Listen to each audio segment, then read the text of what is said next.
mission of protecting the American public and upholding the Constitution. I'm looking forward to your leadership in tackling some of the most important and dangerous issues that our nation is facing. In fact, we are already starting to see progress since you were confirmed for this role earlier in this year. First and foremost, we finally have secure borders, making our communities safe again. Our borders, when unsecured, provide an express lane directly into our country for fentanyl and other illicit drugs that target our children, our schools, our families, and our neighborhoods. From a crackdown on cartel operations and trafficking to enhanced immigration enforcement, the importance of a strong and secure border cannot be understated. I want to thank you and President Trump for putting our nation's borders front and center. However, your work will never cease. Without taking a day off, your FBI must diligently prevent terrorism from striking our shores, nor can the Bureau allow espionage to overtake our institutions and our people.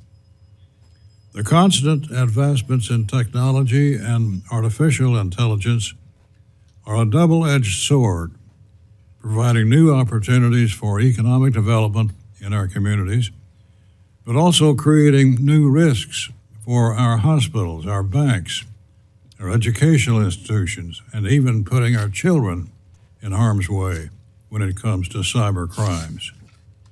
This is an important job, one of the most important in our nation. Criminals move fast and change methods regularly to evade capture. The FBI must be smarter, faster, and anticipate the underworld's next move. That's why I'm looking forward to hearing today from you about your plans to make the Bureau more effective and more efficient at fighting violent crime. This includes potentially moving agents away from Washington and into FBI field offices to better combat rampant crime.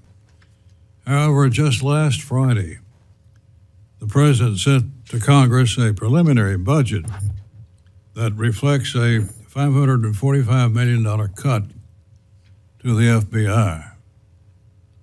The information provided was limited in detail, so I look forward to hearing from you about this cut and, if enacted, what impact this level of funding would have on the FBI. I know with approximately $36 trillion in debt, our government must think and act differently. That's why I pledge to work with you directly as you lead the nation's top crime-fighting agency. You have a very important job to do, but I trust that you are up for the task. I think you are. Let me now recognize the ranking member of the subcommittee, Ms. Meng, for any remarks she might wish to make. Thank you, Mr. Chairman. I appreciate this opportunity for our subcommittee to examine the work and the budget of one of the subcommittee's largest agencies, the Federal Bureau of Investigation. Director Patel, thank you for being here today and for your testimony. As you know, the work of the FBI is of utmost importance to the safety and security of our local communities and the nation as a whole. The FBI's dedicated agents, analysts, and other professional staff perform invaluable work at the FBI's headquarters, field offices, resident agencies, overseas offices, and other critical facilities. They protect the American people, not just from violent crime in their local communities, but from cyber attacks and other threats coming from adversaries outside of the United States. That's why I was very disappointed to see that the fiscal year 2026 budget framework released Friday by the Trump administration appears to propose cutting the FBI's operating budget by more than $500 million. The FBI has, in the recent past, come under harsh and I believe highly unfair criticism by far too many politicians and political campaign operatives. Earlier this year, the Trump administration demanded that the FBI provide the Justice Department with the list of all current and former FBI employees who at any time worked on January 6 related investigations.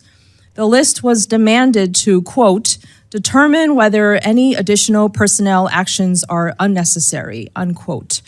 These FBI employees are career public servants who were simply doing their jobs.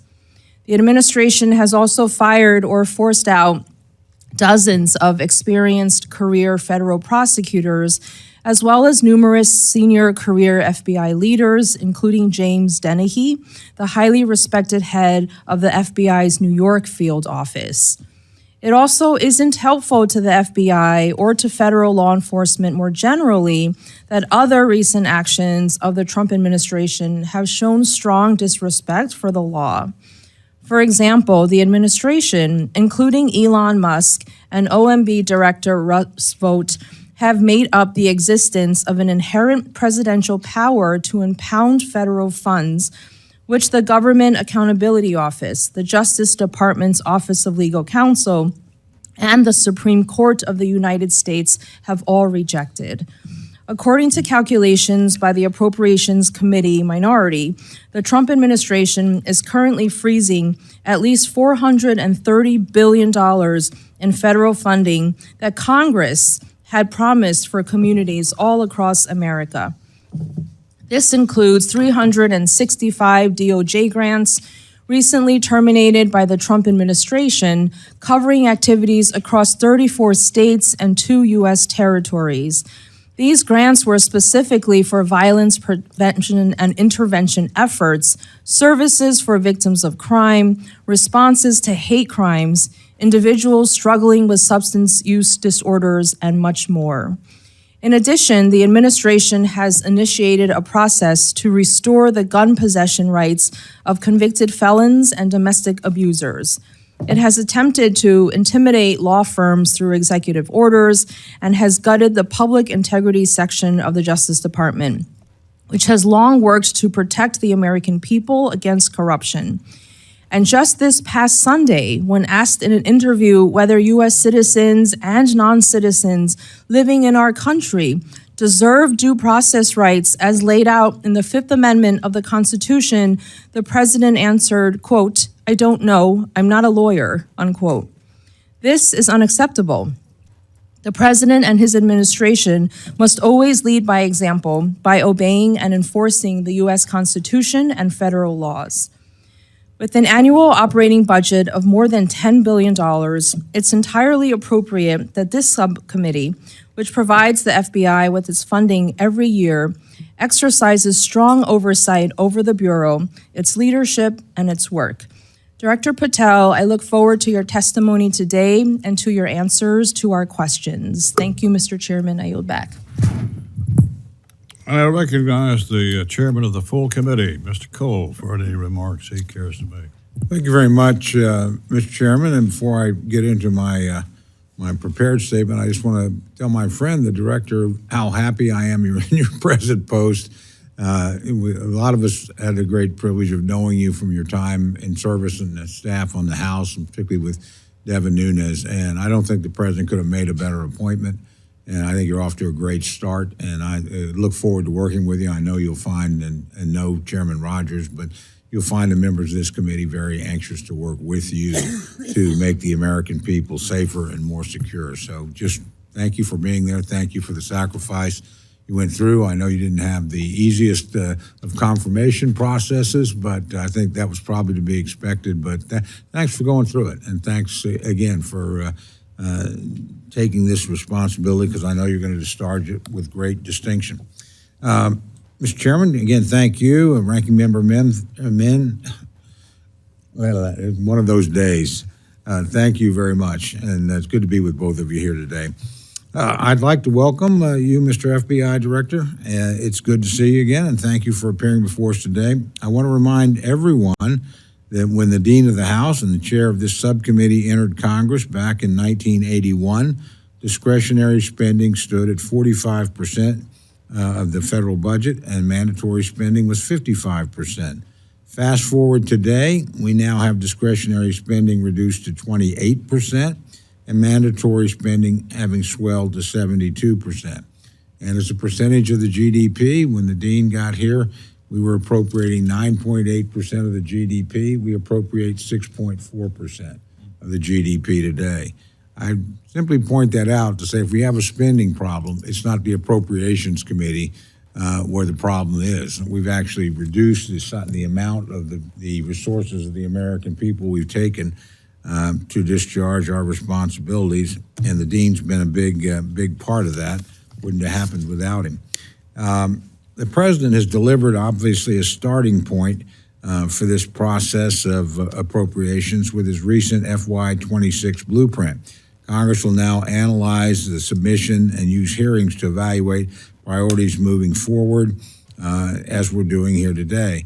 I would remind everyone, and certainly it's not the responsibility of the Director of the FBI, the quicker we can get a full budget, the better off we'll be. We'll be able to make smarter decisions and, frankly, work with you more clearly. I know you share that frustration.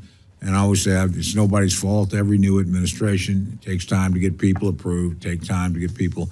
But we are at crunch time if we're going to get these bills out of here in a timely enough process for the full Congress to consider them and for us to have an opportunity to negotiate a final agreement with our colleagues across the rotunda in the United States Senate. But to the point of the hearing today, the mission of the Federal Bureau of Investigations is a significant one. Protect the American people and uphold the Constitution.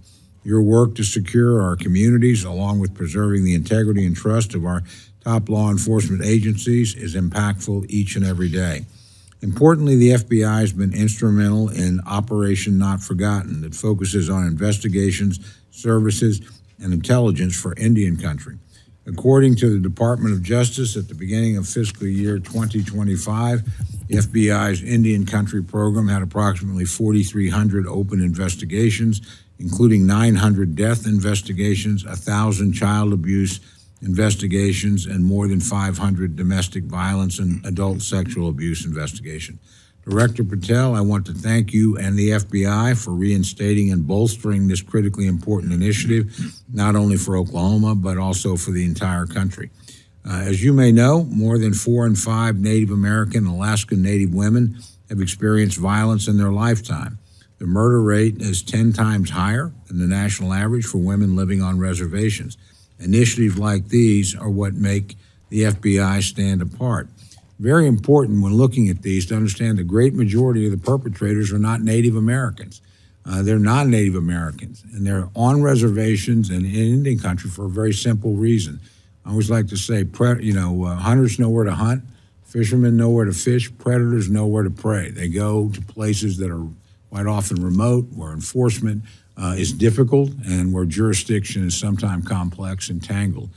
So again, your focus on this knotty problem and persisting problem is deeply appreciated, certainly by me and I think members on both sides of the aisle. Our nation faces also countless threats, from terrorism and drug traffickers to cyber crimes and child exploitation. Violent criminals work to expose our weaknesses on a daily basis. The work of the FBI is unmatched, and thus Congress must effectively and efficiently appropriate funding to match these overwhelming tasks. Director Patel, I look forward again to this afternoon's conversation on these matters, as well as a thorough discussion of the budget. Thank you, Mr. Chairman. With that, I yield back. And I recognize the ranking member of the full committee, Ms. DeLauro, for any remarks she wishes to make. Thank you so much, Mr. Chairman and ranking member, for holding this important budget hearing. I also want to say a thank you to our witness, Director Kash Patel, for appearing before the subcommittee today. And as my colleague Tom Cole said, welcome back to the House of Representatives. So a well-functioning, well-funded, well-led Federal Bureau of Investigation is critical to the safety and the security of the American people. The men and women of the FBI are dedicated public servants who work diligently and often in dangerous settings to keep criminals off of our streets. But unfortunately, the Bureau's civil servants have been the focus of demeaning and destructive attacks from this administration and its allies in the media, which endanger and undermine the administration of justice in this country. The American people expected President Trump to address the high cost of living. But the president is not laser focused on the cost of living crisis. He is actually making it worse. Instead, he put Elon Musk and billionaires in charge of our government, and they are attacking civil servants who are not loyal to him, but to the Constitution and to the rule of law. This administration is deliberately undermining agencies that protect the American people. The president is more focused on attacking political opponents than attacking high prices for everyday essentials. And the American people are paying the cost while the president embarks on an agenda of revenge, retaliation, and retribution. And he is attempting to wield the FBI to those ends. Undue political pressure from the White House to investigate political opponents or to quash investigations of political allies threaten the Bureau's credibility and the very foundations of the rule of law. The FBI director must shield the Bureau and the rule of law from political pressure, not act as an instrument for implementing the president's political hit list. President Trump's immediate removal of senior officials at the FBI upon his taking office strikes me as an especially naked attempt to purge the Bureau's ranks of anyone who does not profess loyalty to the president. This happened the day after you told members of the United States Senate, and I quote, "There will be no politicization at the FBI. There will be no retributive actions taken by any FBI should I be confirmed as FBI director," end quote. The administration's retaliation against those who helped bring violent January 6 insurrections to justice and the ensuing dismissal of the head of the FBI's New York field office under your watch puts that pledge in doubt. Quite frankly, the Bureau's leadership appears at best somewhere between acquiescent to the president's retributive urges and in absentia. By instilling a culture of fear and retaliation, you're undermining the Bureau's employees and undermining the Bureau's ability to stave off terrorist attacks and keep violent criminals off of our streets. The FBI plays a critical role in intelligence gathering and analysis. The FBI does not bring just criminals to justice, it foils terror plots. With a weakened and discouraged Bureau workforce, Americans are less safe because of this administration. Even though we received President Trump's concepts of a budget plan on Friday, we are now into May without a real budget from the White House. I'm eager to learn about how the FBI would continue to fulfill its mission with a proposed $545 million cut to salaries and expenses, especially with the suggestion that the Bureau should reduce or eliminate, quote, duplicative intelligence activities that are already effectively housed in other agencies, end quote. If the Bureau plans to cut intelligence analysts, at the same time other intelligence agencies are enacting broad cuts to their workforces, the administration will be making our government and the American people more susceptible to violent criminals and to terrorist attacks. The FBI exists to protect Americans from criminals. The American people deserve assurance that everyone will be treated fairly and equally under the law. They are not seeing that from the Trump administration's FBI under your leadership, and we must receive clear and convincing answers as to why that is. I look forward to your testimony, and I yield back. Mr. Director, it's a pleasure to welcome you to the Congress. You're no stranger here, having a part of your resume on the Hill. So welcome back to your home base. We look forward to hearing from you and responsive to questions after your statement. So, Mr. Director, the floor is yours. Thank you, Mr. Chairman. Chairman Rogers, Chairman Cole, Ranking Member Mann, Ranking Member DeLauro, and members of the committee. It is an extreme honor and a privilege to be sitting here today as the 9th Director of the FBI. President Trump has set some priorities out and a new focus for federal law enforcement. The FBI has heard those. One of the things I mentioned during my confirmation hearing is the one thing I believe to be the underpinning of all violent crime, or at least the overwhelming majority of it in America, whether it's murders, gang violence, or sex slave trafficking, is narcotics. And narcotics, unfortunately, are pouring in not just on a border state, but every single state has become a border state. So to countermand that, we stood up the SBIC just next door in Arizona, the Southwest Border Intelligence Center. And the FBI's mandate there at the Counter Coordination Fusion Center is we have already sent dozens of agents and analysts out there to countermand the entire narcotics flow and interdiction process at the border. Specifically, when it comes to the state of Texas, sir, we will, if the appropriations process allows, augment the number of agents and analysts in the field and SOS support staff by over 85. That will cover down on every major city in Texas and allow us to cover down on the RAs in the outlying regions. So those places include Dallas, Houston, San Antonio, El Paso, but also the half a dozen plus RAs we have inside the state. Just in a hearing that I was in this morning with the United States Army, an issue came up about the cartel taking down one of our drones with one of their drones. I'm very familiar with the general policy on the border that if they're shooting at you, you can't shoot back unless it becomes obvious that you're going to come into serious harm. The military can't shoot back, nor can, for that matter, the Border Patrol. What do you think about these drones? I mean, they're unmanned. They're coming across and shooting down drones we're using for observation and other things. I think the policy ought to be if they shoot down our drone, we shoot down theirs. What do you think about it? Well, I don't think I have the authority to reshape that policy, but if it were in my capacity as FBI director, I know we are working with the Secretary of Homeland Security, who has a larger portfolio in the UAS space than we do, to cover down on that threat. But just in my time in government, the first term, the drone capabilities by our adversaries have significantly expanded. Their technology is wildly impressive, and they don't care if they lose one. Unlike us, we care when we lose a single one, as we should.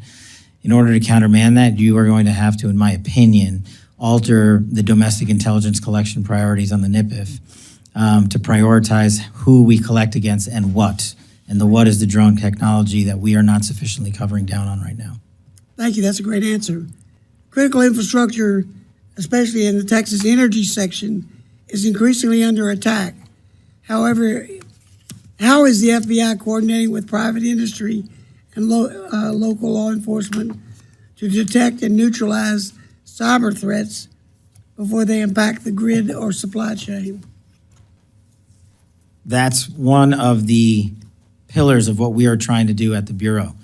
We can't do it from Washington, D.C. We do it by engaging our state and local law enforcement partners, such as in Texas, because they are the ground level experts on who, the what, the when, the where, and the why. What we can do is bring in our AI-driven capabilities to go in and synthesize the mountains of information that are coming in, because there is no human or set of humans that can go through the amount of intelligence and information that we receive. It's a problem that we have and the public has acknowledged.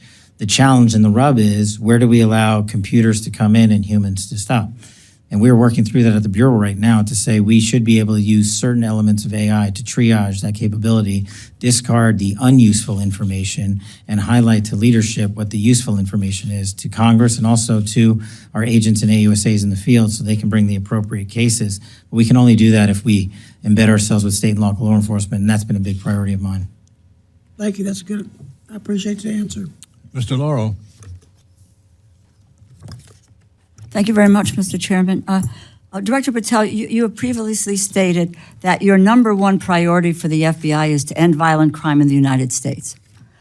The budget request slashes the FBI budget by more than $500 million below the current level. It quite literally would defund law enforcement, including, it would appear, cutting a number of FBI intelligence analysts who work on critical national security issues. How is it possible to cut more than $500 million, or more than 5% below a hard freeze in the FBI's operating budget, without impacting the law enforcement and national security-related functions of the FBI? Please specify exactly which positions would be cut. Ma'am, at this time, we have not looked at who to cut. We are focusing our energies on how not to have them cut by coming in here and highlighting to you that we can't do the mission on those 2011 budget levels. And so what we're focusing on is right now is working with our partners in OMB, the appropriators, to say that we cannot cover down on the mission at the levels that we would have to go to, which would be the 2011 levels, should all the budget cuts you just outlined be implemented. So, but are you talking about coming up here with a budget request that restores the funding that has been cut? That it's a defunding law enforcement? You're talking about $500 million below the current level. How would you restructure the budget to get to what you need in order to be able to make sure that we are not defunding law enforcement and that we are not cutting the analysts that you need in order to be able to do your job and to be dealing with national security issues? I don't understand. You've got a budget request, $500 million less, and you're cutting people. You don't know who you're going to cut. You don't want. Tell us which it is. Are you going to restore that $500 million? You're going to request restoring that $500 million? Well, as I said, I'm not the budget expert, but the budget request that we put in, the FBI, was $11.2 billion, I believe. And we are working through the appropriations process and the OMB process and the skinny budget that we've received to work with y'all to help us get to a number. And I believe if we got back the number you stated, we would not have to cut more FBI. So bills. with a $500 million cut, more than 5% below the hard freeze of the FBI's operating budget, you believe that then this would not impact enforcement or national security related functions? Then what are the positions? I'm going to ask the question again. What positions are you looking to cut? What is the cut for this $500 million? Now, apparently that $500 million, you're not in the budget department, but this is your budget. This is your budget. You have to have some idea of what you want to fund or not fund, or where you think you can cut or not cut, and provide that information to OMB. I'm unclear, and it seems to me that you are, as to what should be the budget of this agency, and if it's $500 million lower, what are the positions that you believe will have to be cut in order to reach the mandate that you are bringing forward to us in terms of your budget? Well, that's exactly what I'm saying. That's the proposed budget, not by the FBI. The proposed budget that I put forward is to cover us for $11.1 billion, which would not have us cut any positions. The proposed budget. So the skinny budget is we don't have, the skinny budget is wrong. The skinny budget is a proposal, and I'm working through the appropriations process to explain why we need more than what has been proposed So in that budget. what do you need? You need $11.2 billion? Approximately. Okay. Now, is that going to be delineated? I don't know what that means in terms of cuts that would be coming up to reach that goal. So there would be no additional positions deleted from the FBI if you get that amount of money. That's correct. And that's what we anticipate is coming in a budget that we anticipate at some point. We don't know when we're going to get it, even though we will be in markups by the time this effort is underway. But according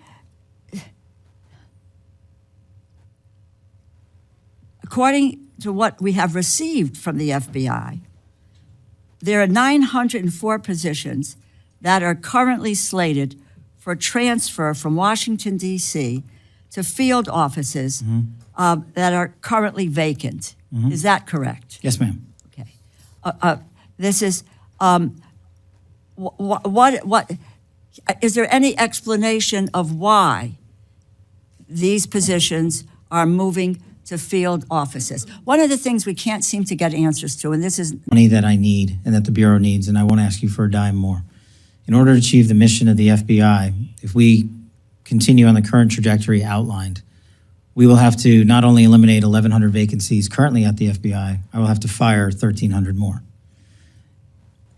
In order to fight crime at a level that is consistent with 2025, the budgetary number I've asked for in my paperwork is, I think, reasonable. And also, just to put it in perspective, it's multiples of billions of dollars less than what the TSA has to operate annually. I believe we can continue on the plan to safeguard our communities and redeploy assets to the FBI. For example, in Kentucky alone, if we are allowed to continue on this trajectory, we will plus up with approximately 30 agents and intel analysts with this redeployment effort that is already underway. That will allow more agents to be in the field and conduct more seizures of fentanyl, prevent more acts of violent crime, and stop more murders and stop more gangbangers. I firmly believe putting folks in the field is one of the biggest ways we can secure the safety of our communities. Places like Louisville have dedicated over 2,000 hours alone to assisting DHS, conducting over 100 arrests.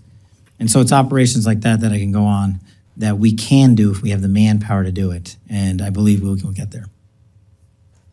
In your plan to move positions from Washington, D.C. to field offices, totally in the country, how many changes will you see?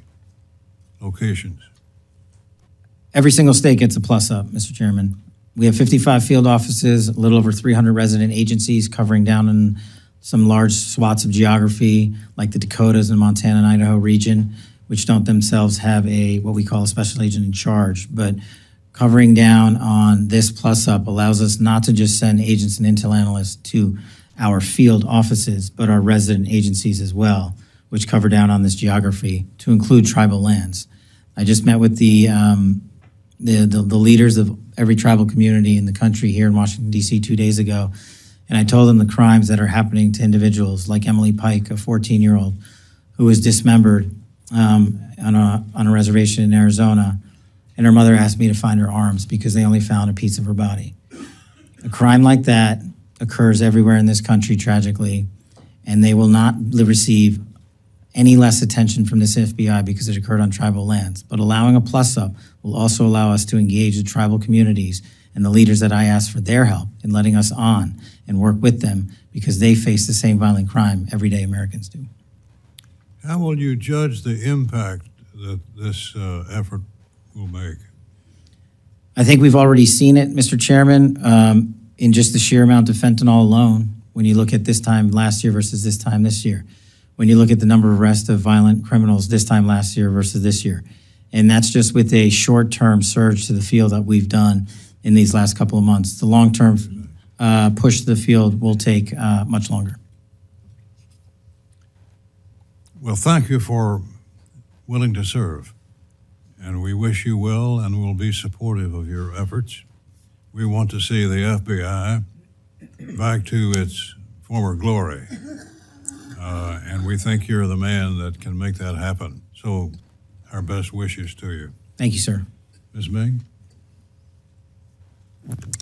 Director Patel, since 2022, the executive branch has been legally required to operate and maintain a publicly available system to which apportionments are posted. As you know, apportionments are legally required by the Anti-Deficiency Act.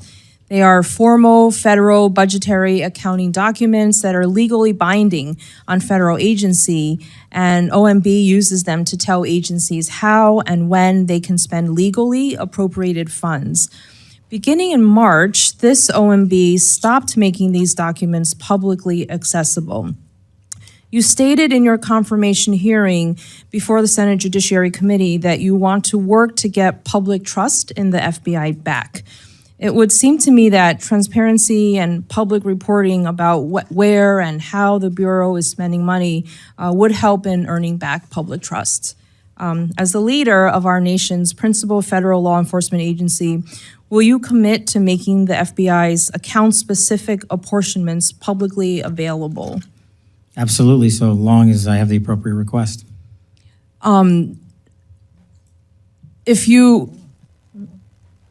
The law requires that all the information be posted publicly. Are you committing to do that? If that's what the law requires, yes. I'm not the appropriations expert, but if that's what the law requires, that's what we'll do. Do you have a timeline of when that would be possible, and why, since March, has it been taken down? No, ma'am, but I will get you one. Okay, so thank you for committing to publicly post what is required by law, the apportionment for the FBI. I wanted to ask about one of the U.S. Attorney nominee Ed Martin.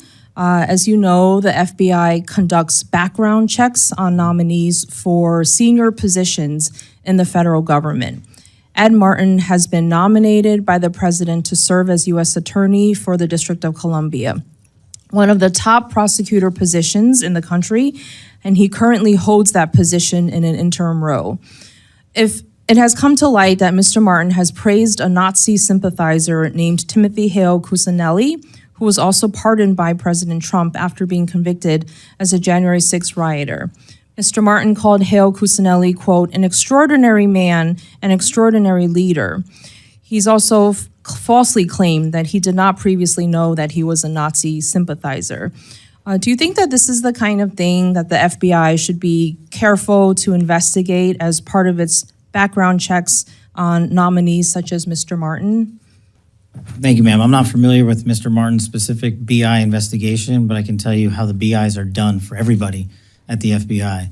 We have careers running the entire inspection division and HRD component. That has not changed since I've been in the seat, and every BI has been held to the same standard by them, and either they pass along the information from their investigations that they cultivate, or they don't. We do not tell them what to pass on and what not to investigate. Do you know if this information and past association was part of the record? I'm not familiar with his personal background. Do you think that these types of controversial comments and interviews, association with Nazi sympathizers and anti-Semitic comments would be appropriate for inclusion in a given FBI background check? Ma'am, since his nomination is pending, it's not for me to comment on it. I don't have the BI in front of me. But in general, do you think that comments and associations like these should be part of an FBI background investigation report? That's up to the field agents, ma'am. I can't rewrite that for them. They have a way of doing these investigations that I have not inhibited or changed or altered since I got in the seat. Will you look into it and make sure that should be included, controversial and very troublesome anti-Semitic comments and associations like that should be part of a background check? I will. Thank you. Lastly, as you know, earlier this year, the Justice Department demanded a list of all current and former FBI employees who at any time worked on January 6th investigations. According to the email from the then acting FBI director, the Justice Department will review those employees to, quote, determine whether any additional personnel actions are necessary. Director Patel, do you anticipate firing any additional FBI employees simply because they worked on January 6th related investigations? Thank you for the question. That email or memo was sent out prior to my arrival at the FBI. We have not addressed that specific email since I've arrived because the matter's in litigation in federal court. Do you anticipate firing any additional employees that may have worked in relation to the January 6th investigations? The only way you get fired from the FBI while I'm the director is if you violate the ethical guidelines or break the law. Okay. Thank you. I yield back. Judge Carter? Thank you, Mr. Chairman. Welcome, Mr. Patel. Glad to have you here, and I think you're going to do a great job in this new FBI. Given the Texas proximity to the southern border, what resources is the FBI dedicating to the counter cartel operations, fentanyl trafficking, and human smuggling network operating in coordination with foreign entities? Thank you, Mr. Card. Thank you, Congressman. Excuse me. One of the things I mentioned during my confirmation hearing is the one thing I believe to be the underpinning of all violent crime, or at least the overwhelming majority of it in America, whether it's murders, gang violence, or sex slave trafficking, is narcotics. And narcotics, unfortunately, are pouring in not just on a border state, but every single state has become a border state. So to countermand that, we stood up the SBIC just next door in Arizona, the Southwest Border Intelligence Center. And the FBI's mandate there at the Counter Coordination Fusion Center is we have already sent dozens of agents and analysts out there to countermand the entire narcotics flow and interdiction process at the border. Specifically, when it comes to the state of Texas, sir, we will, if the appropriations process allows, augment the number of agents and analysts in the field and SOS support staff by over 85. That will cover down on every major city in Texas and allow us to cover down on the RAs in the outlying regions. So those places include Dallas, Houston, San Antonio, El Paso, but also the half a dozen plus RAs we have inside the state. Just in a hearing that I was in this morning with the United States Army, an issue came up about the cartel taking down one of our drones with one of their drones. I'm very familiar with the general policy on the border that if they're shooting at you, you can't shoot back unless it becomes obvious that you're going to come into serious harm. The military can't shoot back, nor can, for that matter, the Border Patrol. What do you think about these drones? I mean, they're unmanned. They're coming across and shooting down drones we're using for observation and other things. I think the policy ought to be if they shoot down our drone, we shoot down theirs. What do you think about it? Well, I don't think I have the authority to reshape that policy, Okay. but if it were in my capacity as FBI director, I know we are working with the Secretary of Homeland Security, who has a larger portfolio in the UAS space than we do, to cover down on that threat. But just in my time in government, the first term, the drone capabilities by our adversaries have significantly expanded. Their technology is wildly impressive, and they don't care if they lose one. Unlike us, we care when we lose a single one, as we should. In order to countermand that, you are going to have to, in my opinion, alter the domestic intelligence collection priorities on the NIPIF to prioritize who we collect against and what. And the what is the drone technology that we are not sufficiently covering down on right now. Thank you. That's a great answer. Critical infrastructure, especially in the Texas energy section, is increasingly under attack. However, how is the FBI coordinating with private industry and local law enforcement to detect and neutralize cyber threats before they impact the grid or supply chain? That's one of the pillars of what we are trying to do at the Bureau.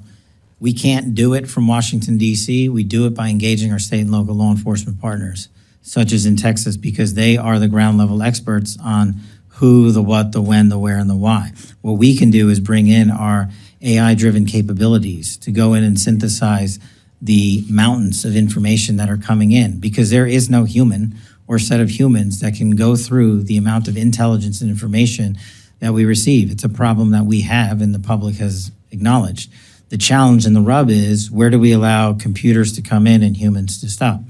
And we're working through that at the Bureau right now to say we should be able to use certain elements of AI to triage that capability, discard the unuseful information, and highlight to leadership what the useful information is, to Congress and also to our agents and AUSAs in the field, so they can bring the appropriate cases. But we can only do that if we embed ourselves with state and local law enforcement, and that's been a big priority of mine. Thank you. That's good. I appreciate the answer. Mr. Laurel. Thank you very much, Mr. Chairman. Director Patel, you have previously stated that your number one priority for the FBI is to end violent crime in the United States. The budget request slashes the FBI budget by more than $500 million below the current level. It quite literally would defund law enforcement, including, it would appear, cutting a number of FBI intelligence analysts who work on critical national security issues.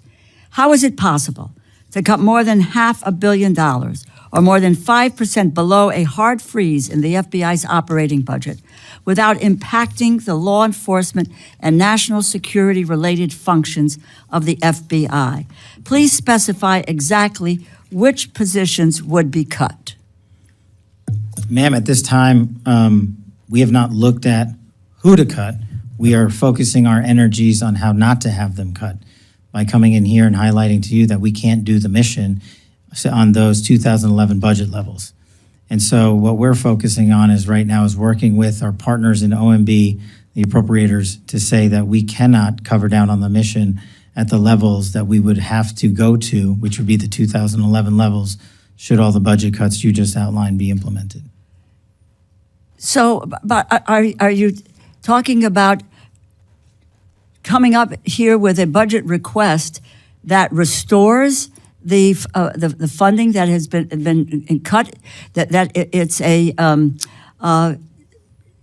defunding law enforcement? You're talking about $500 million below the current level. How would you restructure the budget to get to what you need in order to be able to make sure that we are not defunding law enforcement and that we are not cutting the analysts that you need in order to be able to do your job and to be dealing with national security issues? I don't understand. You've got a budget request, $500 million less, and you're cutting people. You don't know who you're going to cut. You don't want. Tell us which it is. Are you going to restore that $500 million? You're going to request restoring that $500 million? Well, as I said, I'm not the budget expert, but the budget request that we put in, the FBI, was $11.2 billion, I believe. And we are working through the appropriations process and the OMB process and the skinny budget that we've received to work with y'all to help us get to a number. And I believe if we got back the number you stated, we would not have to cut more FBI. So with a $500 million cut, more than 5% below the hard freeze of the FBI's operating budget, you believe that then this would not impact enforcement or national security related functions? Then what are the positions? I'm going to ask the question again. What positions are you looking to cut? What is the cuts for this $500 million? Now, apparently that $500 million, you're not in the budget department, but this is your budget. This is your budget. You have to have some idea of what you want to fund or not fund, or where you think you can cut or not cut, and provide that information to OMB. I'm unclear, and it seems to me that you are, as to what should be the budget of this agency, and if it's $500 million lower, what are the positions that you believe will have to be cut in order to reach the mandate that you are bringing forward to us in terms of your budget? Well, that's exactly what I'm saying. That's the proposed budget, not by the FBI. The proposed budget that I put forward is to cover us for $11.1 billion, which would not have us cut any positions. The proposed budget. So the skinny budget is we don't have, the skinny budget is wrong. The skinny budget is a proposal, and I'm working through the appropriations process to explain why we need more than what has been proposed. So in that budget. What do you need? You need $11.2 billion? Approximately. Okay. Now, is that going to be delineated? I don't know what that means in terms of cuts that would be coming up to reach that goal. So there would be no additional positions deleted from the FBI if you get that amount of money. That's correct. And that's what we anticipate is coming in a budget that we anticipate at some point. We don't know when we're going to get it, even though we will be in markups by the time this effort is underway. But according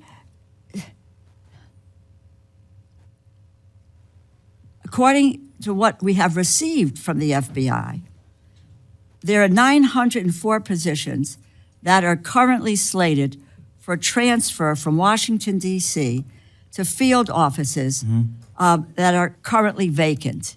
Is that correct? Yes, ma'am. Okay. This is, what, is there any explanation of why these positions are moving to field offices? One of the things we can't seem to get answers to, and this is not you, is programs that are being deleted, programs that are being frozen, dollars are being frozen, programs that are being cut. We don't have any sense on this committee, which is the Appropriations Committee, and making a determination of what we should or shouldn't do, is any evaluation from any agency so far, and I ask this of you, what is the criteria? What are the programs that are going to be potentially left behind? What is the evaluation process here that says why these programs are no longer functional or not working? What is the story? Can we get from you when we're going to get some sort of an idea of what is a budget that you can deal with? Is what will be, what may be cut, what may not be cut, and why? What's the criteria by which that these programs would be, the evaluation is to transfer them out? Or why are these people going to field offices? Can we get that from you? Yeah, I can give it to you right now, ma'am. The short answer as to why these folks are going to the field is because we are moving agents, intel analysts, and SOSs across the country into every state to get a hand-level grasp on violent crime in every single community. We're moving those folks out there. Okay, but I just will wrap up, and thank you, Mr. Chairman. You need to provide for us, specify exactly which so-called, quote, overhead positions are being cut, and since other federal agencies are also proposing position cuts, how won't this cut inevitably reduce the FBI's intelligence analytic capabilities? We need to have that information before we can determine what the budget is. Yes, ma'am. Thank you. Yield back. Mr. Klein. Thank you, Mr. Chairman. Thank you, Director Patel, for being here. Director Patel, when President Trump nominated you to serve, he aptly called you an advocate for truth, accountability, and the Constitution, who will bring back fidelity, bravery, and integrity to the FBI. You yourself have identified two important pillars in order to rebuild public confidence that include, first, streamlining operations at headquarters while bolstering the presence of field agents across the nation. I believe you just spoke to that. And two, second, ensuring that the FBI operates within the openness necessary to rebuild trust. It's a tall order given the record of some in recent years, but I'm optimistic you'll be able to achieve it. I'd like to dig in on these pillars to get your perspective as we take your budget request into consideration and craft a final product. The President's skinny budget request rightly expresses its commitment to upholding undoing the weaponization of the FBI that pervades the previous administration, which includes targeting peaceful pro-life protesters, concerned parents at school board meetings, and committed Catholics exercising their constitutionally protected rights to express their faith. You described to us the state of the Bureau from when you were confirmed.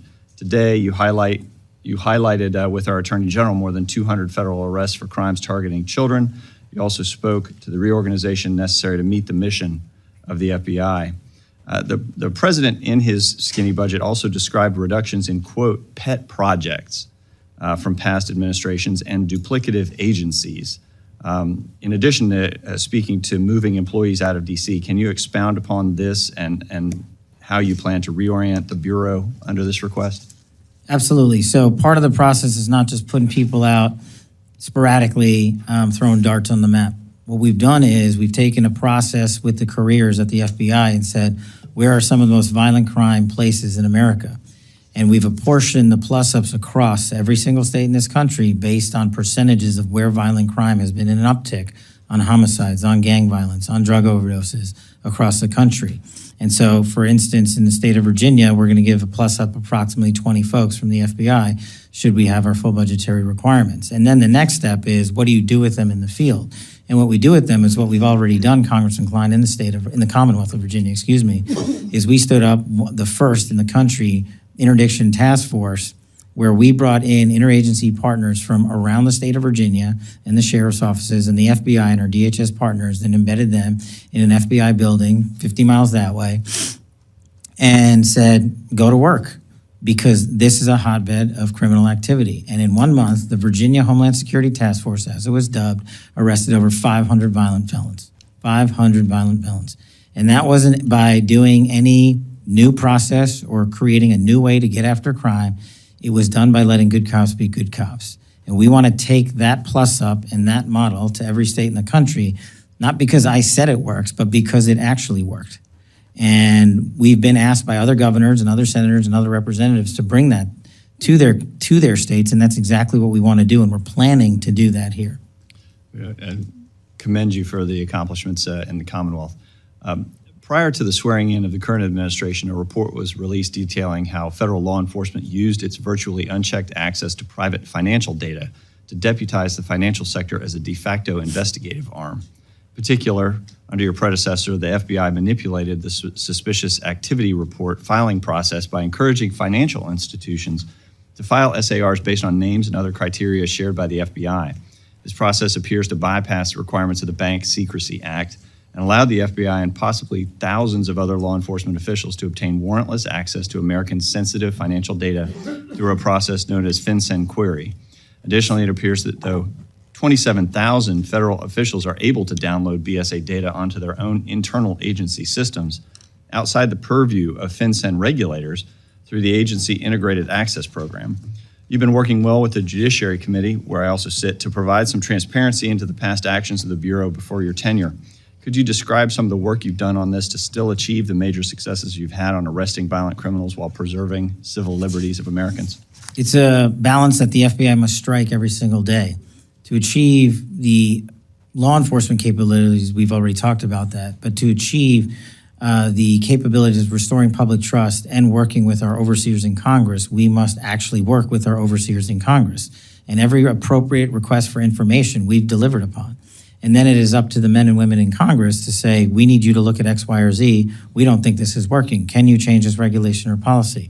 I'm not the expert on all of it, but what I can do is provide you with every documentation, because you represent the men and women of America, and in my opinion, y'all are the custodians of the records that we hold, except in some very scarce national security instances. But we have provided, on a large basis, unredacted documentation for every appropriate request we've received, and we'll continue to do that because it allows us to work with Congress directly to improve the process and make sure there are no warrantless seizures of American persons' data. Thank you. Yield back. Mr. Iffy. Thank you, Mr. Chairman. Let me just follow up with where I think Mr. Klein left off. When I was on the Judiciary Committee last year, there was the 702 issue. It was a very close vote, but the compromise essentially was that we were going to continue to allow the FBI to do warrantless searches, and this is on the specific databases that are that there's access to, but in order to try and be preemptive with respect to terrorism or other types of efforts where you wouldn't have time to get the warrant. Very close vote, but the compromise was that reports were going to be filed by the FBI on a regular basis, I think to the Judiciary Committee. My understanding is we haven't gotten one yet, so I would encourage you to do that. And if you're not familiar with what happened during that era, I'd encourage you to take a look. It was one of the really most problematic scenarios the FBI had in the last 4 years. Mr. Patel, I'll tell you, I didn't support your nomination or your confirmation, but I appreciate what you're saying here today, especially the offer to work with us in trying to address a lot of these concerns. I think I appreciate what you said about your the budget issue, because if you're saying you think you need more than what the skinny budget's giving, I strongly agree. I was really concerned to see the $540 million plus cut to the FBI, and the rationale was that it was going to be, DEI school board meetings and gender ideology, and there's not $500 million worth of cuts related to that, regardless of how one might feel about whatever those issues were. And I really do believe that the FBI is the greatest investigative body in the world, and the strongest asset that you have are your team, your human resources there. And I think you said something about eliminating 1,100 positions and having to fire 13 more, that you didn't want to do that, but given potential budgetary impacts, you might have to do that. That would be horrible for the FBI, especially right now. So we certainly will work with you to protect your budget. A couple quick points with respect to your testimony. One concern that I did have was, there were some things that you really didn't touch on in your testimony. And I appreciate Teslas as an issue, and whoever's setting those on fire should be held accountable for that. But we've got serious political violence here in the United States, a lot of homegrown activity that we need to focus on. Your predecessor testified a lot about it, and we understood the importance of that. Some of us had a chance to work on the task force that investigated the attempted assassination of now President Donald Trump, and I know you've got another pending case with respect to Mar-a-Lago. I think that might be one of the things you want to talk about, not just what happened then, but what's being done following up on that, because there continue to be issues. Governor Shapiro's house being set on fire was another horrific example of that. Also domestic terrorism with respect, you mentioned New Orleans in your oral testimony today, but that's the kind of homegrown terrorism issues that I think we need to focus on, and really only the FBI can get at that in the way that we need to have done. Brian Thompson, that assassination of the United Healthcare CEO was another example of that. The political violence, or violent crime issue that you just mentioned a moment ago, I've got mixed feelings about the decentralization of your staff. I take the point that you want to make, and my only encouragement would be that you take it slow, especially with specialized positions to see. We did a mini version of this here in Washington, D.C., 25 years ago when we went to political neighborhood prosecution and policing. Some of it worked and some of it didn't. Some of the specialty units, like the homicide unit, needed to be re-centralized again because you needed that expertise, concentrated. And the current office, whether it's political integrity investigations, that might be one that you want to keep centralized. Civil rights is another one. So I hope you'll consider being careful about how you move forward with that. And my district is Maryland. We love having you guys nearby, and certainly would love to have you come out even more so. If you're going to do sending the agents out, my request would be that you target jurisdictions where they have serious violent crime. I was a local DA there. We were able to do joint prosecutions. The U.S. attorney at that time was Rod Rosenstein. We did some joint work, RICO cases. We didn't have RICO capability. We took the cases to him. This is MS-13. And so, when you do joint efforts like that, it can really help local prosecutors and local law enforcement, because the FBI has resources that they can bring to bear that we just don't at the local level. And the impact can be really significant. So I thank you for what you've done so far and your offer to work with us, and I look forward to working with you in the future. Thank you, sir. Mr. Gonzalez? Oh, thank you, Chairman. Thank you, Director, for being here. Thank you for your willingness to serve our great country, and I look forward to working together. It's not only how big the check is, it's where the check is going. And I love hearing some of your ideas of how we reform, how do we make things better. I represent a district that's nearly half of the southern border, been ground zero for a lot of the chaos that is happening. You already know this, but you have some of the best field offices in this area, right? The FBI office in El Paso doing amazing work. The FBI office in San Antonio doing amazing work. FBI office in Houston doing amazing work. Did I hear you correctly that there's a possibility as you right size, as you kind of once again put agents back out in the field, did I hear you right, nearly 100 agents maybe coming to Texas? About 90. Okay, perfect. We'll round up. We're here in the house. We're on pro. We'll round up. I love it. I think that's exactly the right answer, right? Let's get the bureaucrats out of D.C. and let's get the agents back in the field doing the work. The part I'd say too is your task forces are working, and once again, I look forward to working together, chatting about this more.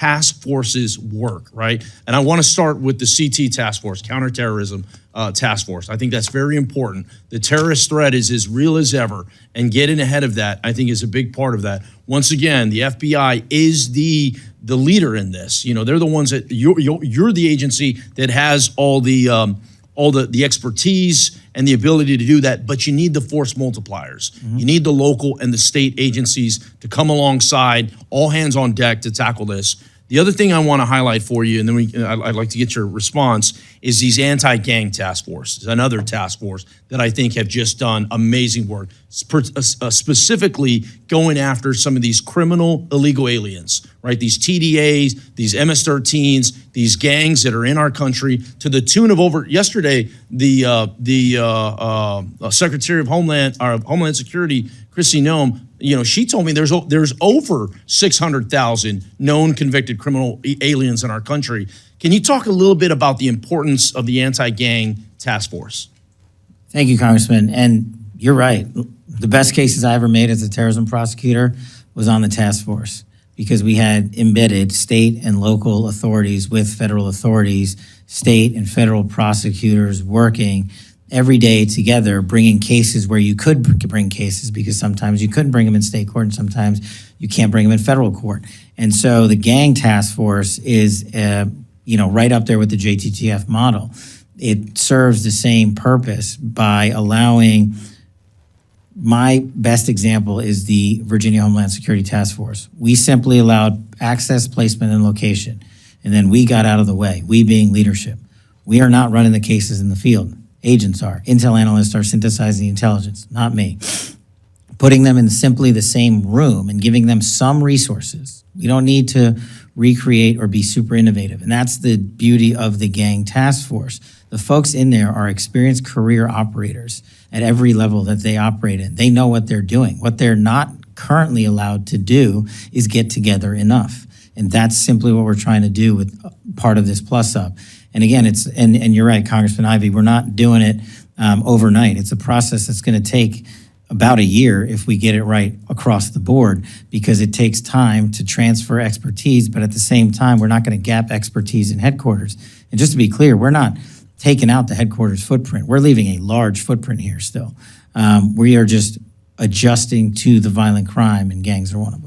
I'm spot on. I did a roundtable in San Antonio. We had FBI, we had HSI, we had ATF, we had local law enforcement, we had state law enforcement. I think that's more. We need more of that. We need to turn the volume up on that, and once again move some of the bureaucrats. The other thing, I represent a district it's larger than 30 states, right? And there's a part of my district. One of my counties produces more natural gas than anywhere else in the country. And I want to highlight something for you that has worked. And this is the Permian Basin Oil Theft Task Force. Mm-hmm. And oil theft in West Texas is a real deal, right? Especially with the border crisis that we had to deal with over the last 4 years. And I would ask that you please continue to take a look at that. That is a program, once again, without the FBI being at the core of providing the intelligence and the expertise, it's really difficult for some of these sheriffs and some of these local municipalities to tackle these organized crimes. So as you're working through the budget process, as you're working through what has to stick and what has to go, that Permian Basin Oil Theft Task Force is very important. I'd love to get your thoughts on it the time I have left. Well, I'm slightly biased, Congressman, because I do some of my hunting out in the Permian Basin and out in the Glass Mountains, so I'm familiar with that just by a matter of being there on the ground a lot. But it's an example of not just your district, but if you go out into Idaho and you go out into Texas or Arkansas or California even, or where have you, the localized problems that the national level can't understand or comprehend cannot be comprehended or understood by putting more people in Washington, D.C. That's what I'm trying to accomplish. These folks have the expertise and the knowledge, and if we put them in the field with your experts, then they can relay back to us, hey, did you know about this big oil problem down in West Texas? Sadly, most Americans know, but honestly, most Americans shouldn't. It's not their responsibility, it's mine. And so that's what we're working towards. I'm looking to codify that. Love to continue to working with that on that and other things. Thank you again for your testimony today. Chairman, I yield back. Thank you, sir. Mr. Morelli? Thank you, Mr. Chairman, for the meeting, and thank you, Director Patel, for being here. I want to just preface this. I feel important to say that I think while the history of the FBI has not been a perfect one, the goal of the agency has always been focused, as it should be, on keeping Americans safe, the safety of American citizens. And I think I am concerned about, and I think millions of Americans as well are concerned about any suggestions that there will be a political agenda or adherence to the president's agenda as opposed to the safety of American citizens. And I appreciate everything you've said this afternoon, and I'm grateful for it. I know I've been in the business of politics for a long time. The only thing I ever care about, whether it's the military or law enforcement, that it's professional and it's nonpartisan, and that we uphold the rule of law and the Constitution of the United States. And I'm just very, very concerned about some of the things I hear from the Oval Office, not from your office necessarily, but from the Oval Office, and hope that the president recognizes that the FBI serves the American people, and it serves the rule of law, and the Constitution does not serve the president or any political agenda. And I just want to feel honor-bound to say that as a preference. So I appreciate you being here. First of all, do you believe it's your duty to uphold the Constitution of the United States? Mine and everybody at the FBI. I appreciate that, sir. I want to go back, and I appreciate what everyone said. You know, the skinny budget, as we're calling it, is frustrating for appropriators because it's really hard to tell from the literally 10 lines and 100 words about the FBI what is envisioned here, and it calls for a cut of, as we've talked about, $545 million. I gather, as I'm piecing this together, I think roughly speaking, the proposed budget is about $10.7 billion. The president has asked for about 10.2, rough numbers. You're suggesting 11.2, which would be about a $500 million increase. And I think I share, as my colleagues do, some interest in, first of all, recognizing what that increase would be and how it would accrue to the benefit of the American people. Can you just quickly, and I have a couple of different questions, so I'd ask you, just tell me where you would focus that increase on, because I'm concerned about the proposed cut, and we have virtually nothing to go on here. Yeah, very quickly, just in the last 3 years, the FBI has, through budget cuts and CRs, left vacant 1,000 permissions approximately every year. So right now, while everybody thinks the FBI has 38,000 employees, we do on the books, we don't have 38,000 humans. So year over year, those cuts have led to book attrition. And in order to get some of those back and some of those vacant slots back, we need to actually fund them. And the rest of the funding would go to preventing the removal of an additional amount of agents. Well, look, I'm sure you share our frustration. You probably didn't like the proposed budget any more than I think many of us did. So we would encourage you, as you're speaking to the president, to encourage him both to speed up the process and also to consider some of your recommendations. Earlier this week, there were reports by the Attorney General's plans to dissolve the Organized Crime Drug Enforcement Task Force by September 30th of this year. I find this deeply troubling. The task force's recent success in my district, just last week, we removed over 200 grams of fentanyl from the streets of Rochester, New York, where I'm privileged to represent. I did send earlier today a letter to the Attorney General, which I would ask unanimous consent to enter my letter into the record, but expressing my concern over the decision and reminding the Attorney General that funds appropriated by Congress for fiscal year 25 are required to be spent, and the legality of the decision aside, the FBI is an important member of that task force. I wonder if you could just share with me the importance of the work to national security and to the public, and how, if you've been consulted, and what your views are on the efforts to decommission it. I believe are you referring to OCDEF, sir? I'm sorry? Are you referring to OCDEF? Yes, that's correct. My understanding, and I'm not going to speak for the Attorney General on how the department views it, is that the cut is only to one singular office, not to the OCDEF program writ large, which the FBI has a large authority over. And so I have not been informed yet, and again, I'm not speaking for the AG, that the OCDEF program itself would be shuttered in any way. Okay, we're getting it from news reports because we're not getting it from the department. It said a DOJ budget analyst at OCDEF, I think that's how you say it, would be zeroed out in the budget. And also, and I just note parenthetically that it brought in $2 billion in proceeds. It cost $500 million to run the program. So that's honestly, it's good ROI. Yeah, this is good ROI. So I'd love to come back to you if I could, or have further conversations with your office about it because I would like to see it continue. I think it does amazing work and is well worth the investment that we make. So again, thank you for being here, sir. No problem, sir. Mr. Alford? Thank you, Mr. Chair. Appreciate that. Director Patel, good to see you again. Thank you for being here.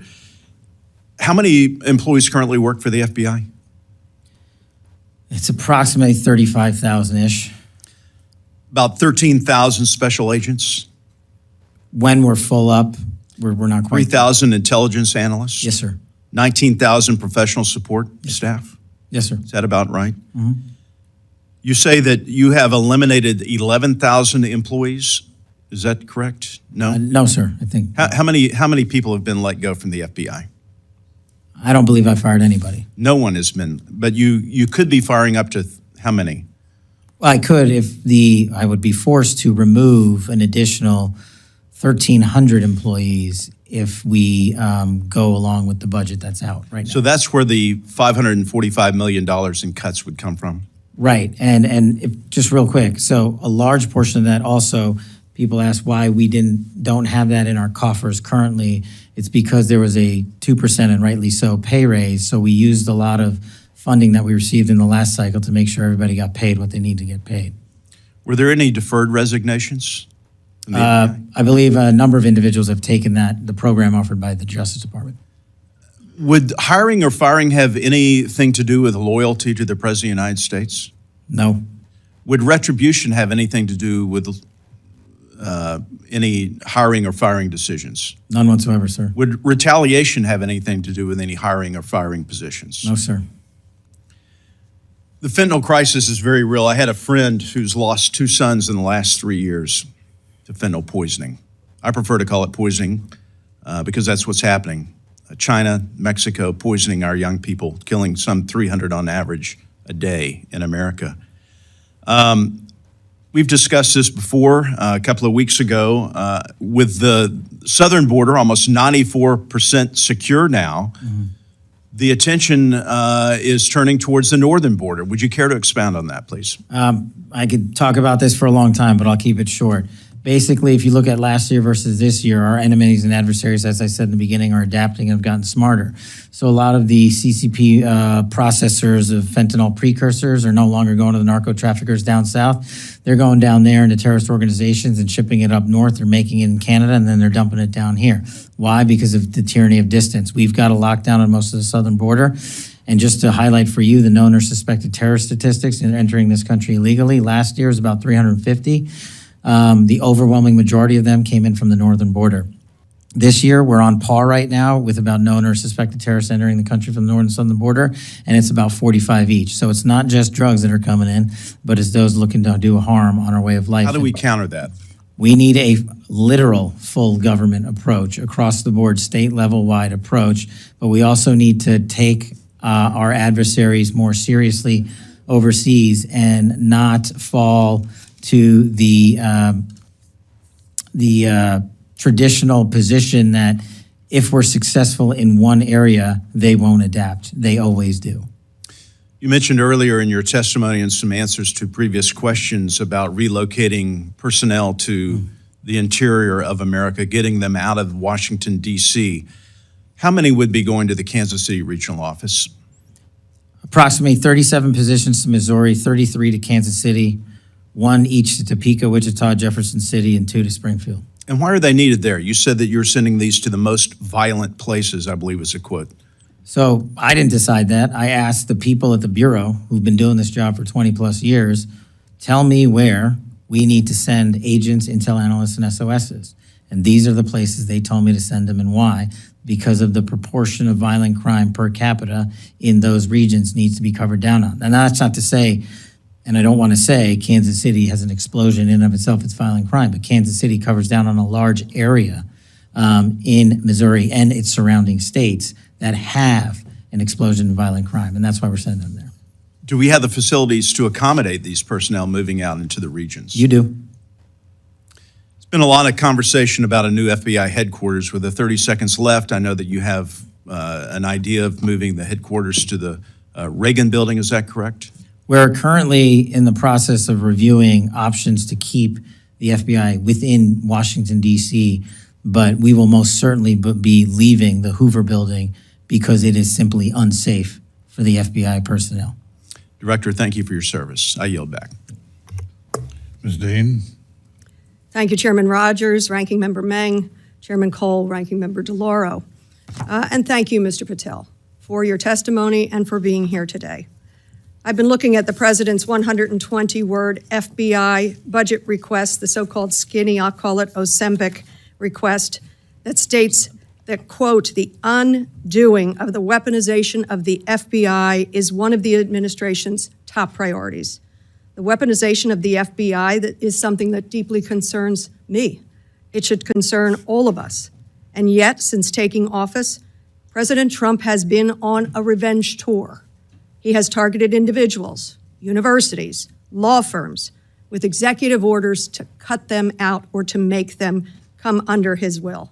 He has used ICE to disappear U.S. citizens without due process, and he's fully ignored a unanimous Supreme Court order, and then over the weekend wasn't sure if he was obligated to uphold the Constitution of the United States. In your book, your recent book, Government Gangsters, you include an appendix with a list of names that people have referred to as an enemies list. Now, I know you will claim it's just an appendix, not an enemies list. So let's focus on how the president sees it, on what the president calls it. And you proudly display his quote on the front cover of your book. The president calls this a brilliant roadmap, a blueprint. And I have not even raised your storied children's book, The Plot Against the King. It concerns me how many people from this blueprint have been targeted with executive orders and FBI investigations. The FBI cannot be weaponized, and under your leadership, it has been nothing but a weapon alongside the president to go after the president's perceived opponents, to stifle dissent and free speech. A few weeks ago, as we saw through a social media post that you quickly deleted, the FBI arrested a judge in Wisconsin for correctly asking ICE officials if they had a judicial warrant instead of an administrative warrant, which they did not have. Despite this judge following the law, on the morning of April the 25th, the FBI arrested the judge in an escalation of the weaponization of the FBI under your leadership. Let me be clear. A functioning democracy does not lock up judges. I am gravely concerned about the utter lack of independence of the FBI and its weaponization under your leadership. I am concerned that the president is using this book, your book, as a blueprint, as he has said. It's a blueprint for revenge. And I am concerned that your eagerness, a childlike giddiness to carry out the president's revenge tour, you've shown yourself to be unserious in your statements before you were sworn in and some after. You've shown yourself unfit to lead this important agency. I was an impeachment manager for President Trump's second impeachment. It was a sad, solemn duty. And so I wanted to ask you about that. Mr. Patel, as you and the president continue to weaponize and investigate his perceived enemies, as you follow this blueprint, when can I, a former impeachment manager, expect the FBI at my door?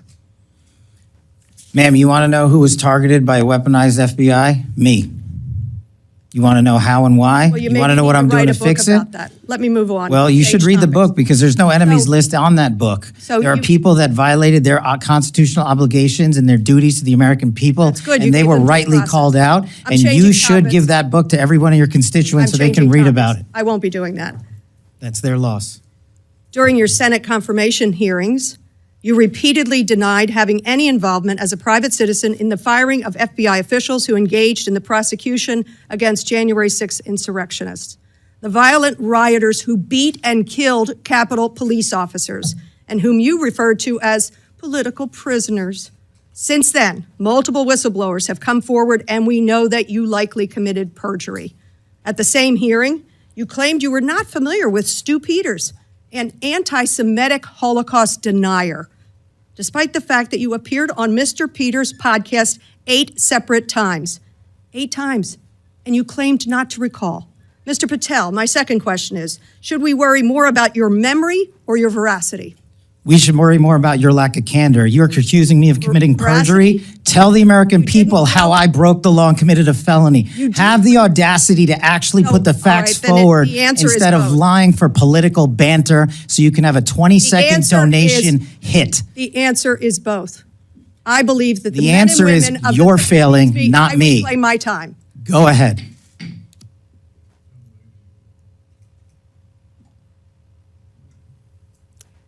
Mr. Patel, I believe that the members of the FBI, and I know many of them, many retired, 38,000 people, as you say, it's a little less than that now, deserve the very best, deserve extraordinary independence, deserve freedom from the fears of being investigated, the freedom of coming forward to make sure they're doing their job. And I'll end with this, that I think it's interesting that in your proposal today, you find yourself at a gulf of difference between you and the president. I wonder how you will resolve that. Will you go to the president and say, we need 11.2 billion, not what you cut out of here? You're asking for more than $1 billion than the president's request. Are you going to go to the president and straighten out that gulf? I'll do what I've always done and represent the American people, defend this country, and make sure the Constitution is always upheld and the FBI is never weaponized. Maybe you should do the same. So you agree with the president when he says he doesn't know if he should uphold his constitutional duty? If you want to just keep putting words in my mouth, the TV cameras are outside. I thank you. I yield back. Again, this is an unserious moment, sadly, for the FBI. I yield back. More so for you. Mr. Strong.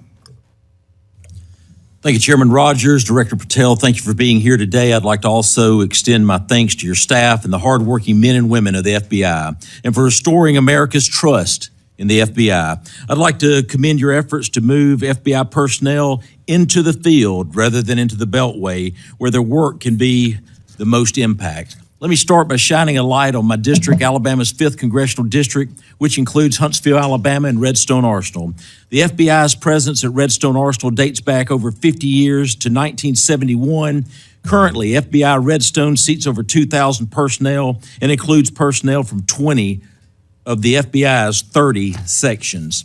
Time and again, North Alabama has answered the call to support the FBI with a second-to-none workforce, state-of-the-art facility, and plenty of room for cost-effective and responsible growth.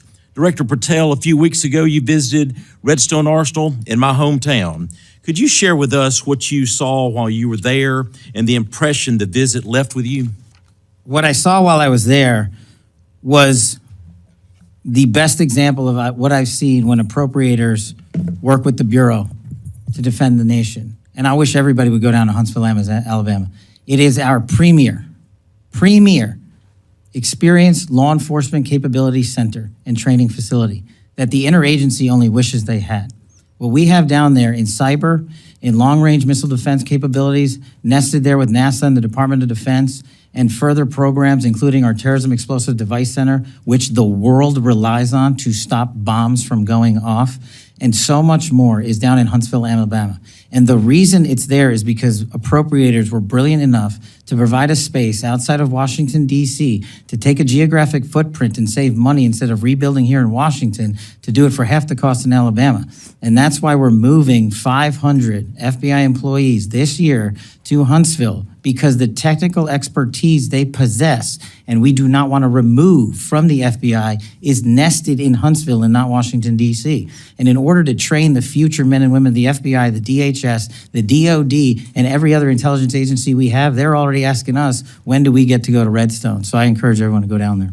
Director Patel, I applaud your commitment to making America safe again and returning the FBI to its core mission. We must continue to get our dedicated FBI agents back into the field and out of the Beltway to protect America. This is there's no better place to achieve this than Redstone Arsenal in Huntsville, Alabama.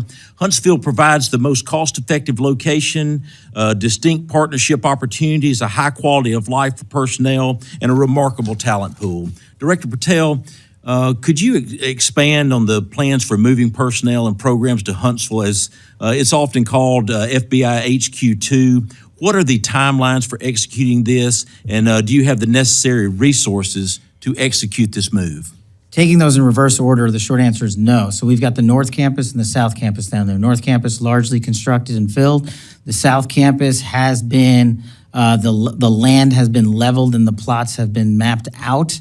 And in order to fill it, and in order to build buildings 3 and 4 and 5, as we call them, and the new training facilities that we and the appropriators have already looked into and approved, we're going to need another $160 million to accomplish that.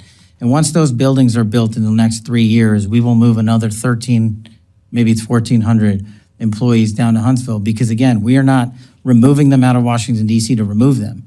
We need a place that allows their skill set to be met. And it's not in Washington, D.C., and tragically, it's not in Quantico either. I wish it were, because then we wouldn't move them. But that's what we're looking to build is for the future. It also gives us a landing platform in a more centrally located area of the country for these specialized teams to deploy out into the rest of America when something goes boom or when there's a tragic accident. So I am asking the appropriators not only for the $145-ish million to finish the build, but the $60 million for the O&M to keep the facilities up. With the great work occurring in Huntsville, I want to highlight the interagency collaboration between the FBI, ATF, DHS to address bombing incidents and the use of explosives. The FBI's Hazardous Device School, Terrorist Explosive Device Analytics Center, or TDAC, are located at Redstone. The ATF's National Center for Explosive Training and Research and the U.S. Bomb Data Center are also located in Huntsville. Likewise, DHS routinely collaborates with these partners, specifically their Office for Bombing Prevention. Director Patel, could you talk a little bit about the interagency efforts to address bombing incidents and the use of explosives? Yes, I'll try to be brief. Just like with drone technology, our adversaries, when it comes to explosive devices, their technical capabilities have exponentially increased. And in order to keep up and stay ahead and not behind of the boom, what we have to do is train. And this is another point of training for Redstone Arsenal. Everyone that's qualified as a bomb technician in the FBI and the rest of the country gets that training at Huntsville, Alabama. And that's the reason we need these schools to exist. So to stay ahead of the fight, and these explosive devices that are being engineered in people's basements in places across the world and they're being shipped here, we need to know how to shut those off before they explode, and that's what Redstone does. Thank you, sir. Mr. Chairman, I yield back. Mr. Fan. Yes, sir.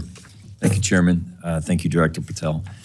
In a local situation in Maryville, Indiana, within my district, I have a high intensity drug trafficking area, HIDA, which receives federal funding. That works with the local law enforcement. We are the crossroads of America near Chicago. The drugs that you're talking about are transported through those areas all the time. With these budget cuts, can you talk about how those HIDA and agencies will be funded? Absolutely. Thank you, sir. It's like any other successful mission set that we have at the FBI. And HIDA, I worked on as a terrorism prosecutor as myself. Extremely critical because, like some of the other situations across the country, that region has been recognized, unfortunately, because of the high-intensity drug flow. In order to countermand it, we have to keep these task forces open, up, and running and funded.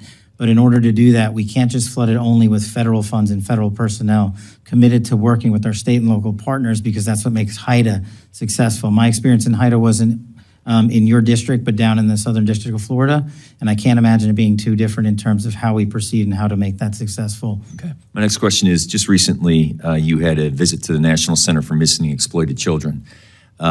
Just please tell me how that cyber tip line and how that program's future looks with these $500 million cuts.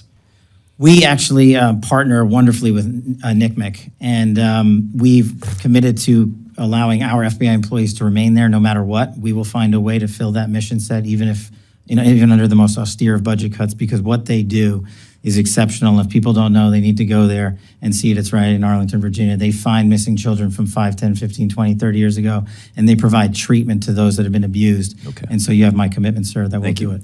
I appreciate that. And according to the domestic terrorism operations sections, the internal tagging system used to track domestic terrorism investigations was eliminated, and the staff of 16 was reduced. Can you tell me that future and where you hold that program? Sir, if I may, can I get back to you on that in writing, because I'm not familiar with that off my head. Then in your written testimony, you had talked about cybersecurity. I'm going to tie two things together. The FBI agents, are they still currently at the end of every week emailing the 5 things that they've accomplished? I'm glad you raised that point, sir. We never did that.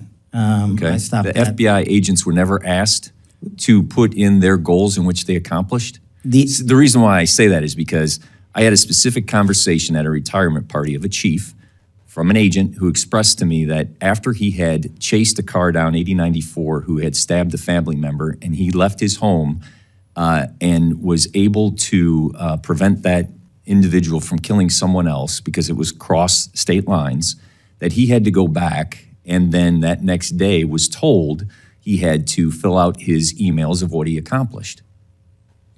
That email was sent across government agencies. So it was sent to the FBI. It was sent to. So you just said it was never sent to the FBI. So was it or was it not? It was sent to the FBI. I, as the director of the FBI, said we are not. Who sent it? We are not responding to it. It came from a general account at the department. Okay, so then my next question is, that information that my FBI agent in my district sent to that agency, how is that information protected?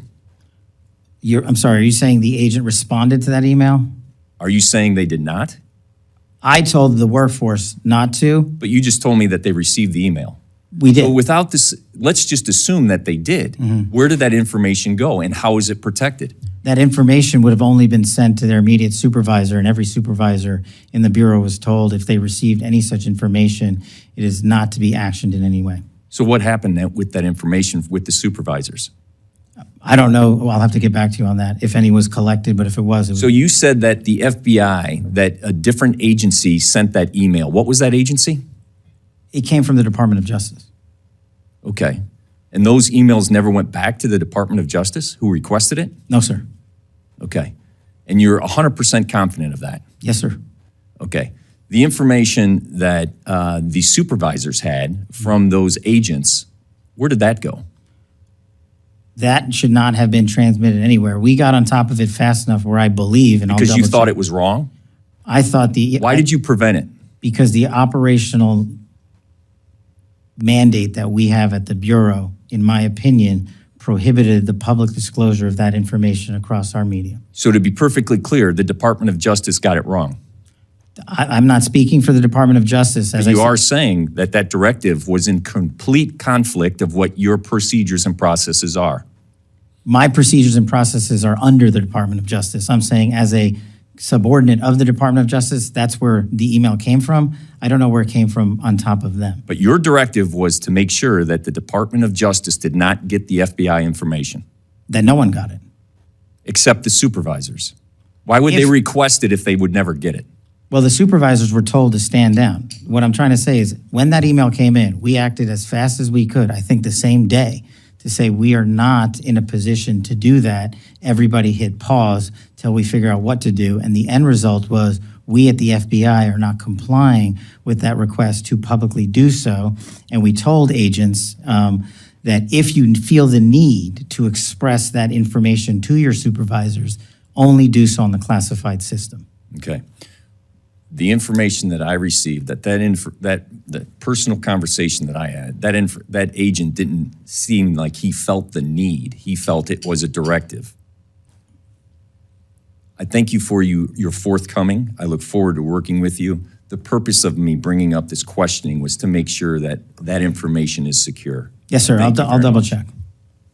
Mr. Moore. I yield back. Thank you, Mr. Chairman, and thank you, Director Patel, for being here. One of the things I wanted to touch on, and you mentioned in your comments, and I think this is just wonderful, is that one of the metrics you're looking at as you're moving these agents out into the field is opioid-related deaths. My state of West Virginia, we have the highest per capita opioid deaths in the entire country. It's unfortunately not even close. And as you're moving these agents out of Washington and out into the field, I believe you recently toured our CGIS building there in Clarksburg, West Virginia, which I think is a great facility, which is in my district. And is that facility going to receive any additional FBI personnel? Thank you, Congressman. Yeah, touring CGIS was an incredible opportunity for me to understand what I don't think most Americans and most of the world doesn't. The reason we are able to technically relay information on a live-time basis throughout the country and throughout the world is because of the Criminal Justice Information System hubbed in West Virginia and all its subordinate capabilities. And what we want to do is expand a little bit of footprint out there because we have so much land already paid for. And so, yes, in my move to shift resources outside of Washington, D.C., I would envision going more, not just to CGIS, though. The state of West Virginia would also receive a plus-up of 8, at least, employees, should I get the budgetary requirements. And then you mentioned, and there's 1,000 acres out there at CGIS. It's quite large. Is there additional resources that you need to be able to build out there at CGIS? Well, unlike Congressman Strong and Redstone, I don't have a prior appropriation that began new building construction in OMB. So we would need that. We've got the space for it. We've got the footprint for it. And we have already the manning to move into it. And what we have is aging systems that are aging out in Washington, D.C. and the NCR that either would have to be upgraded here at a monumental expense or moved right out to West Virginia. And you wouldn't know this off the top of your head, but perhaps you could come back to us what that number looks like in terms of being able to expand that footprint, what that appropriation would have to be for you to be able to expand the footprint out there in Clarksburg at CGIS. Sorry, I could get back to you on that in writing. Yeah, that would be great. So you said in total it would be it'd be 8 additional agents that'd be going to West Virginia, or is Outside of CGIS. outside of CGIS? Yeah. And then how many additional at CGIS? In CGIS, we are looking to move in. The problem is almost every seat in CGIS is filled. Oh, okay. So that's the issue we're running into because we've maxed out our spacing there. So to have a bigger footprint, we would just need new space. Okay. And Mr. Chairman, if it's appropriate, maybe perhaps we could engage in a conversation to identify, if appropriate, some additional resources to help Director Patel seat these individuals, since we don't have the space currently out at CGIS. We got the acreage, we got 1,000 acres out there, but we just don't have that. So maybe that's something you could follow up with the chairman Yes, and his sir. staff with. Happy to. I yield back, Mr. Chairman. Thank you. Mr. Clyde. Thank you, Mr. Chairman. First, FBI Director Patel, thank you for being here today. As we all know, during the 4 years of the Biden-Harris administration, the once greatly respected FBI had been increasingly politicized and weaponized, drifting further from its core mission, and that is to protect and defend all American citizens. And Director Patel, I know you've been very new in the position, just a couple, 2-3 months, and you have a difficult task ahead of you. But I am very pleased and thankful for your confirmation, as I believe you are one of the best things that has happened to the FBI in at least the last decade, maybe 2 decades. Under the Biden-Harris administration, we saw the FBI weaponized against conservative ideologies, and more specifically targeted former President Biden's chief political rival, now President Donald Trump. Since President Trump first announced his candidacy in 2016, corrupt actors within the FBI unfairly targeted him, beginning with illegal surveillance of his campaign and administration based on a now debunked dossier funded by Hillary Clinton's campaign, leading eventually to the unprecedented armed raid by the FBI on his home in Mar-a-Lago. This politicization extends beyond President Trump. The FBI under the Biden-Harris administration also acted against the First Amendment rights of everyday Americans. Armed agents raided the home of pro-life activist Mark Houck, pointing weapons at his family over a peaceful protest. Whistleblowers also revealed that the FBI's counterterrorism division labeled concerned parents as potential threats, simply for opposing radical gender policies in schools. I am pleased to see that the President's budget request for FY 2026 directly addresses some of these concerns, stating that the administration is committed to rooting out the weaponization in the FBI. So can you outline for me the steps that the FBI or that you are taking to restore the FBI's credibility and ensure that it operates in a nonpartisan, impartial agency committed to protecting the rights and safety of all Americans. Thank you, Congressman. What we're doing is the results we're seeing in Georgia, in Atlanta, specifically, are working. And the baseline is simple. The field level agents and intel analysts will decide what cases to open and shut based on one constitutional standard alone, a reasonable, articulable basis that meets the FBI DI requirements and the requirements of the Constitution to do so. It is a yes or a no. It is not a gray zone. It is not our job as FBI agents to make prosecutorial decisions, and we will not. We will open cases to investigate, and we will refer matters to the Department of Justice. And when you see that methodology and ethos transcend the FBI, you see what you've seen in Atlanta in the last 3 months, which is 255 violent criminal offenders arrested, 72 kilograms of fentanyl taken off the street. That's 5.5 million people dead. That's off the street. You've seen seizures of 11 kilograms of cocaine, 5,000 pounds of illicit narcotics, and that's enough lethal doses in total to wipe out half your state. If the FBI agents follow the Constitution singularly, that's what happens, and that's my standard. That's great to hear, because I appreciate that very much. Director Patel, I also want to address a recent incident that has had a lot of my colleagues on the left, not me, up in arms. 2 weeks ago, federal law enforcement officers arrested Milwaukee Circuit Court Judge Hannah Dugan on charges of obstruction of an official proceeding after evidence came to light that she shielded an alien from federal agents. So, does Title 18, Section 1505 of the United States Code, titled Obstruction of Proceedings Before Departments, Agencies, and Committees, prohibit individuals from obstructing or impeding the due and proper administration of the law? Generally speaking, Congressman, since that case is open, not commenting on that. Okay, yes. fair enough. All right. Well, I commend the FBI for its prompt action regarding the judge's alleged criminal behavior. That tells me that no matter what position you're in, all right, you will be held to one standard, equal justice under law. That's true. Thank you. All right.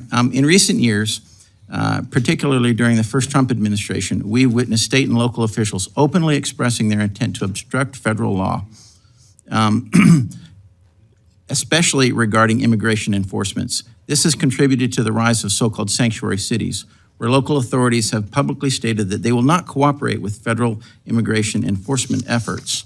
So how does the FBI intend to respond when judges or other officials, elected officials, continue to take actions that hinder federal law enforcement, such as those observed in Milwaukee? The FBI can only enter spaces under the Constitution that it is permitted to do so.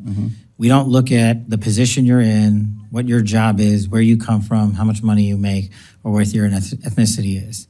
And for me, sitting here as the first minority ever to be the FBI director, I take that responsibility even more exceptionally so, because there has to be a colorblind system of justice. And we will execute the FBI's mandate of protecting the American people and upholding the Constitution to just that. It will be singularly applied to every single person in America. And not just that, it will be singularly applied to every single person within the FBI, because no one at the Bureau is above the law either. Thank you. And one last quick thing. You had mentioned a need for additional building construction in Huntsville at Redstone. I believe that there's $500 million in the CJS building account and about $800 million in the FSGG account as well, what was going to be slated for the new building, that you might look at that as a resource. Thank you. I did not know that. I will look. Yes, sir. Thank you. And I yield, Mr. Chairman. Thank you. Thank you. I think we are ready to wrap up here, but I will yield myself 3 minutes in closing. Mr. Director, the drug war, killing our beautiful young people, but we got a bit of a ray of hope in the last couple of weeks. CDC now says that overdose deaths from opioids decreased 30% in the last year. That's the good news. The bad news is 70% of that was fentanyl, overdose deaths from fentanyl. I was happy to see the news story over the last couple of days of the very successful seizure and arrest in the west of the U.S. Of fentanyl seizures. The cartels are the culprit. The drugs are bad, but they have to have this national, international organization in place, infiltrating every metropolitan area in the U.S. and otherwise. Cartels.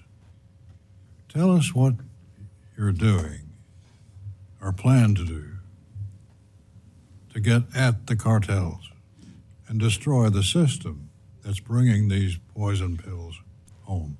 That's just it, Mr. Chairman. So in the first couple of months since we took over, we just 1 month ago, extradited 29 Mexican national cartel figures out of Mexico. So what we're doing is going down there to Mexico and saying, if you're going to import drugs and kill our children, you're coming here to face American justice. And that was just one trip. We've had 3 since I've been in the seat. That's part 1 of the issue, taking the fight down to the cartels in Mexico to the extent that the FBI can. We're partnering with our intel community partners and ultimately with the Department of Defense and whatever the administration decides is appropriate to take further action there, but that is still being worked out. Overseas, one of the things I'd like to highlight, and I'm glad we were able to get this in, is the fentanyl is killing our children and our youth, but no one is looking at the precursor machines and factories in mainland China. We are. We started that the day I hit the seat. And I did not accept the answer that whack-a-mole is how you do it, because if you take down 1, then another 50 get stood up. Well, we're going to take down 1 plus the 50 and the 100 after that. But what we need is an all-of-government approach to focus on the precursor shipping in mainland China. Because if you stop that and you stop the shipments going to our allied nations, such as Canada and Mexico and South America, then you stop their ability, the cartel's ability to make fentanyl. And that's my big push at the FBI on the fentanyl crisis. I wish you Godspeed. Ms. Ming, would you like to reply? Thank you, Mr. Chairman. I thank you, Director Patel, and your team for being here. I am disappointed that the chair is not allowing a second round of questioning. This is not typical, especially for an agency as large as this one. But I do thank you for being here. I thank you for your testimony. I thank you for your previously stated willingness to uphold the Constitution, to uphold the law in restoring public trust for the agency and making sure that apportionments are accessible to the American people. And I know that you are, as you said, in the midst of this appropriations process. You talked about the $11.2 billion that you personally believe would be helpful to be most, for the FBI agency to be most effective. And as we work together, bipartisan, like Mr. Morelli said, to combat everything from violent crime to fentanyl to terrorism, we do want to work with you, and we would love more additional information. Obviously, we won't be able to do it during this hearing, but after the hearing on how we can get to the specifics where you arrived at the $11.2 billion, we'd love to work with you. And then I do want to yield my additional time to my colleague, Ms. Dean. I thank you. I thank the chairman. And I thank you for being here, Mr. Patel. I want to enter into the record pages 81 and 82 of your book, which is entitled Government Gangsters. And on 81, you said that Congress should use aggressive congressional oversight to expose every single bit of filth and corruption in the FBI and DOJ. Interesting, I didn't hear you talking about that anymore because you have 37,000 talented folks working with you and under you. You also, on 82, entering into the record, you wished that folks would testify publicly without time limits. I'm disappointed that we couldn't have done that. We should have not had such time limits. And then finally, I do want to enter into the record your Appendix B. It is entitled Members of the Executive Branch Deep State. Just pulling through a couple of them, I see listed in here dozens of people, but the Covington Law Firm, Mark Esper, Perkins Coie, Miles Taylor, Andrew Weissman, and so many others. I enter those into the record.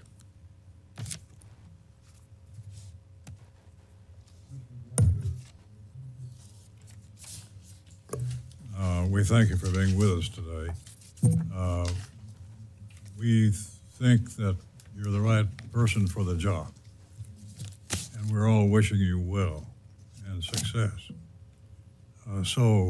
Thank you for your devotion to this country and to the cause that you now head.